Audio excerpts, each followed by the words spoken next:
नमस्कार आदाब दर्शकों, स्वागत है आपका द संकेत लाइव में। मैं हूं अरमान और आज हम बात करेंगे बेटों की सुरक्षा के बारे में। हमारे समाज में बेटियों की सुरक्षा और अधिकारों पर जोर दिया जाता है, जो कि बहुत जरूरी भी है। लेकिन पुरुषों के अधिकार का क्या? विशेष रूप से बेटों और पतियों की सुरक्षा और उनके साथ होने वाले अन्याय को अक्सर अनदेखा कर दिया जाता है। बेटी बचाओ बेटी पढ़ाओ ये नारा तो आपने 1000 बार सुना होगा, हर मंच से सुना होगा, हर जुबान से सुना होगा नेताओं की। मोदी जी ने बेटी बचाओ बेटी पढ़ाओ का अभियान लिया है। बेटी बचाओ बेटी पढ़ाओ योजना और हर मीडिया की हेडलाइन भी सुना होगा।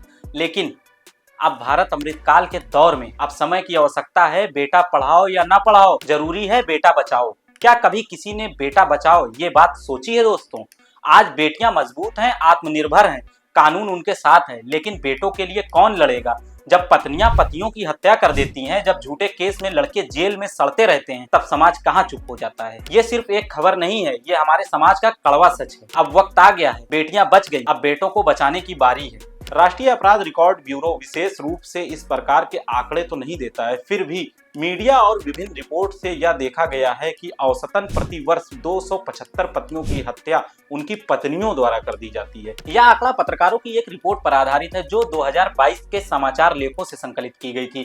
यह गणना इस आधार पर की गई थी कि हर 32 घंटे में एक पति की हत्या उनकी पत्नियों द्वारा कर दी जाती है, जो प्रति वर्ष लगभग 274 से 75 हत्याओं के बराबर है। हालांकि राष्ट्रीय अपराध रिकॉर्ड ब्यूरो इस तरह के विशिष्ट आंकड़े प्रदान नहीं करता है, इसलिए यह संख्या केवल समाचार रिपोर्ट के आधार पर आधारित है और वास्तविक संख्या इससे अधिक हो सकती है। हाल का मामला मेघालय से है, जहां सोनम रघुवंशी ने शादी के मात्र 12 दिनों के बाद अपने प्रेमी राज कुशवाहा के साथ मिलकर अपने पति राज रघुवंशी की हत्या कर दी थी। राजा और सोनम का विवाह 11 मई को हुआ था। 21 मई को राजा और सोनम शिलांग पहुंचे थे हनीमून के लिए। शिलांग मेघालय की राजधानी है। 23 मई को राजा रघुवंशी की आखिरी बार अपने परिवार से बात हुई थी और 2 जून 2025 को राजा का शव बरामद हुआ था। 17 दिनों से गायब सोनम 9 जून को गाजीपुर में मिली थी। इसके बाद हत्याकांड का खुलासा हुआ था। राजा रघुवंशी हत्याकांड के आरोपियों को कोर्ट ने 7 दिन की ट्रांजिट रिमांड पर सौंपा था।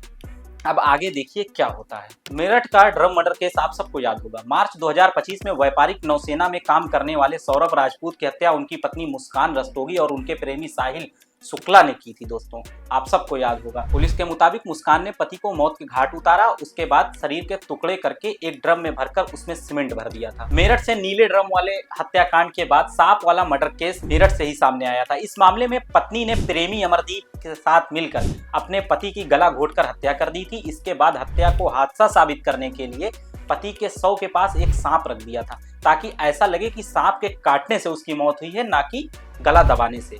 सांप ने युवक को 10 बार डसा दोस्तों, लेकिन पोस्टमार्टम में साफ हो गया कि मौत गला घोटने से हुई थी, ना कि सांप के काटने से। सांप के काटने से पहले ही युवक की मौत हो चुकी थी। औरैया में भी कुछ ऐसा ही हुआ था। यहाँ प्रगति नाम की महिला ने शादी के 14 दिनों के भीतर अपने पति दिलीप की जान ले ली थी। इस वारदात को अंजाम देने के लिए प्रगति ने भी मुस्कान की तरह ही अपने बॉयफ्रेंड अनुराग की मदद ली थी। इन सभी घटनाओं से पहले बिहार के बेगूसराय में रानी नाम की महिला ने अपने पति महेश्वर राय को मौत के घाट उतार दिया था, क्योंकि महेश्वर राय ने उनकी इंस्टाग्राम रील बनाने की आदत पर आपत्ति जताई थी। उस घटना में रानी और उसके रिश्तेदारों ने मिलकर उसे गला दबाकर मार दिया और फिर फंदे से लटका दिया था, ताकि ऐसा प्रतीत हो कि ये हत्या नहीं आत्महत्या है। और अब हम 22 साल पुराने मामले की बात करते हैं। 2003 में निशा शर्मा ने अपने होने वाले पति मुनीष दलाल पर दहेज मांगने के आरोप लगाए थे और बारात लौटा दी थी। इस मामले में निशा शर्मा को रातों रात हीरो बना दिया था, लेकिन 2012 में गौतम बुद्ध नगर जिला अदालत ने सभी आरोपियों को बरी कर दिया, यह कहते हुए निशा ने झूठे आरोप लगाए थे। हमारे समाज में यह धारणा प्रबल है कि पुरुष हमेशा गलत होते हैं और महिलाएं हमेशा पीड़ित।